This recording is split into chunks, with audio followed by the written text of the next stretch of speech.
Hi hello everyone, welcome to modern car experts. నేను మీ దీపక్. ఈరోజు మనం ఆడి Q5 సర్వీస్ డ్యూ రీసెట్ ఎలా చేయాలో చూద్దాం.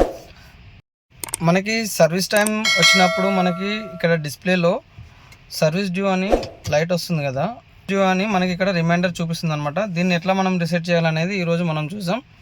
ఈ వెహికల్ వచ్చేసి ఆడి Q5 అనమాట. చూడండి, ముందుగా ఫస్ట్ మనం ఇక్కడ మనకి బటన్స్ ఉంటాయి. మనకి ఇక్కడ సిస్టమ్ దగ్గర కార్ టెల్ అని ఉంటుంది కదా, ఇక్కడ మనకు కావాల్సింది ఏంటంటే సర్వీస్ రీసెట్. కాబట్టి మనం ఇక్కడ కార్ అని ప్రెస్ చేయాలి. కార్ అని ప్రెస్ చేస్తే మనకు డిస్ప్లేలో ఇట్లా వస్తుంది. మనకి ఇక్కడ ఆప్షన్స్ మనం సెలెక్ట్ చేసుకోవాలి.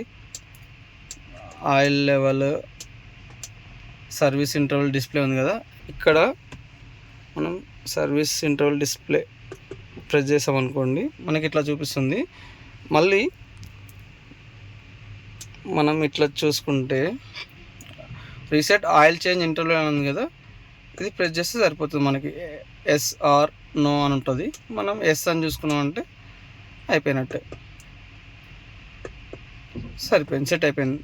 ఇంతే, చాలా సింపుల్ ఫ్రెండ్స్. ఈ వీడియో కనుక మీకు నచ్చినట్లయితే లైక్ చేయండి, షేర్ చేయండి. ఇలాంటి వీడియోస్ కోసం మన ఛానల్ని సబ్స్క్రైబ్ చేసుకోండి friends. Thank you so much.